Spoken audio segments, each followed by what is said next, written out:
안녕 식구들. 안녕하세요 여러분. MLBB 크리에이터 고만합니다. 제가 여러분께 소개드리고 싶은 책을 소개드리기도 하고 또 짝꿍님과 제가 함께 보러 다니는 연극이나 뮤지컬 등의 문화생활을 브이로그로 종종 보여드리기도 하잖아요. 근데 사실은 한편으로는 이런 생활들을 마음껏 할 수 없다는 게 조금 아쉽기도 한데요. 왜냐? 책을 사는 것도 그렇고 연극을 보는 것도 그렇고 뮤지컬을 보는 것도 그렇고 다 돈, 비용이 드는 거니까요. 하지만 18년도 7월부터는 도서와 공연에 대한 소득공제가 시행됐고 또 올해 7월부터는 박물관이랑 미술관 입장료에 대한 소득공제도 추가가 되었으니까요.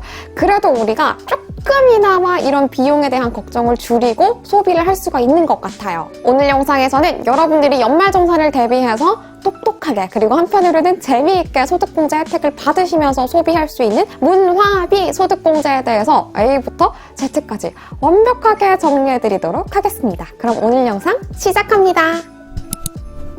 우선 문화비 소득공제라는 것은 급여소득자가 도서를 구입하거나 공연을 관람하거나 박물관이나 미술관에 입장하는 티켓을 구매하는 이 모든 비용들에 대해서 연간 100만 원의 한도 내에서 소득공제를 해주는 제도라고 생각을 하시면 됩니다. 여기서 중요한 건 이 문화비 소득공제라는 건 추가 공제이기 때문에 여러분들이 신용카드, 체크카드, 현금 영수증을 사용하셔서 받을 수 있는 소득공제 최대 300만 원 이외에 추가적으로 100만 원을 받을 수 있는 제도라는 겁니다.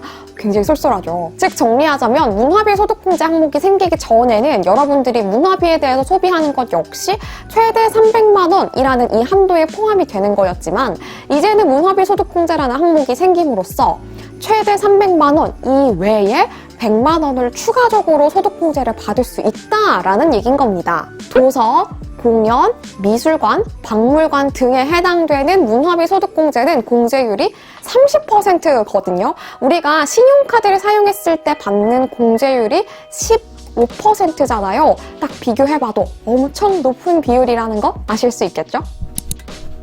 문화비 소득공제 같은 경우에는 연간 총급여액이 7천만 원 이하인 근로소득자 중에서 신용카드 등의 사용금액이 연간의 총급여액의 25%를 초과하는 분들에 한해서 누리실 수 있는 제도입니다. 총급여액이 7천만 원 이하이신 분들 중에서 나는 비용 때문에 문화생활 하는 게 왠지 죄스럽다, 마음이 불편하다 하셨던 분들은 이제는 우리가 문화비 소득공제 혜택을 누릴 수 있으니까요. 마음의 짐을 조금이나마 내려놓고 우리가 하고 싶었던 문화생활을 즐길 수가 있을 것 같습니다. 그리고 총급여액의 25% 그리고 신용카드, 체크카드, 현금 영수증 등의 공제율에 대해서는요. 제가 이전 영상에서 이미 모두 정리를 해두었거든요.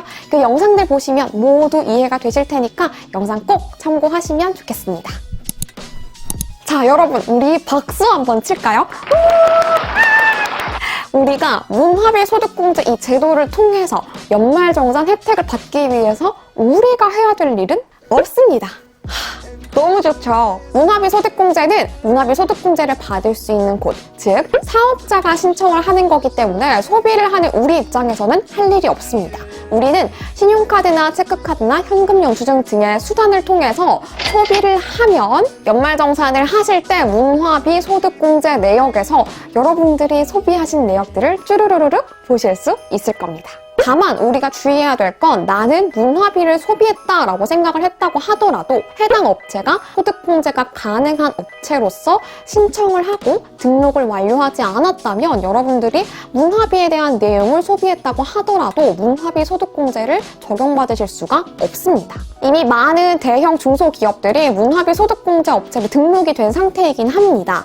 하지만 만일을 대비해서 그래도 확인을 하는 게 좋잖아요. 한국문화정보원 홈페이지 메인 우측에 있는 검색창에다가 사업장 이름을 검색을 하시면 소득공제를 받을 수 있는 여부를 확인하실 수가 있거든요. 미리 소비하시기 전에 여기에서 검색 미리 해보시면 도움이 많이 되실 것 같습니다.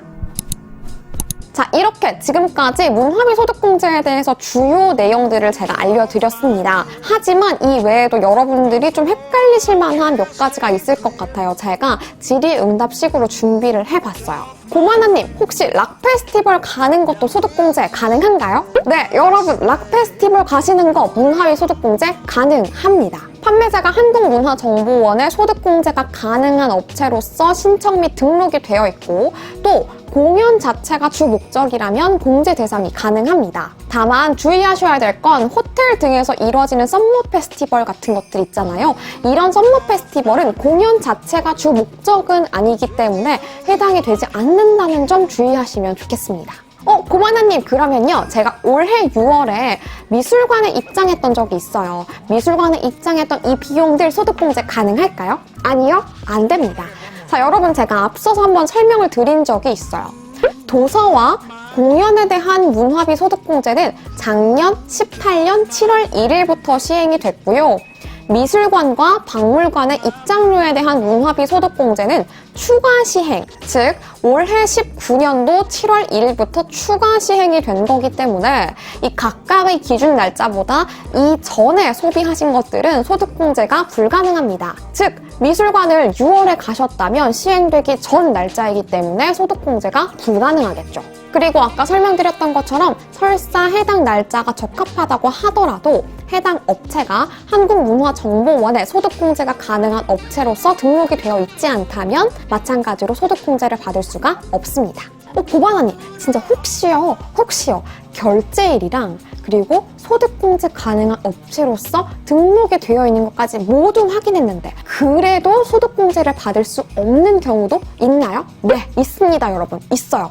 놀라셨죠? 이 결제 수단 자체가 소득공제가 불가능한 수단이라면 소득공제가 불가능합니다. 대표적으로 카드사 등의 적립 포인트는 소득공제가 불가능한 결제 수단이거든요. 그래서 만약에 카드사의 적립 포인트로 여러분들이 공연이나 미술관 입장 등을 결제를 하셨다면 이 부분에 대해서는 소득공제가 불가능하신 거죠. 그리고 주의하셔야 될 건 신용카드나 체크카드 등을 정당하게 사용했다고 하더라도 이 카드가 내 명의가 아니라면 이 소득공제는 사용한 내 앞이 아니라 이 카드의 명의자 앞으로 이루어진다는 점도 주의하시면 좋겠습니다. 네, 여러분, 이렇게 이번 영상에서는 여러분들이 지금까지 많이들 헷갈려하셨던 문화비 소득공제에 대해서 완벽하게 정리를 해드렸습니다. 이제는 문화비 소득공제 완벽 마스터하셨죠? 제가 이 외에도 연말정산 관련된 꿀팁들 가득가득 공유하고 있으니까요. 13월의 월급, 아니다, 13월에 용돈이라도 꼭 돌려받자고요. 그럼 우리는 다음 영상에서 더 유용하고 재미있는 영상으로 또 만나요. 구독과 알림 버튼 잊지 마세요. 안녕!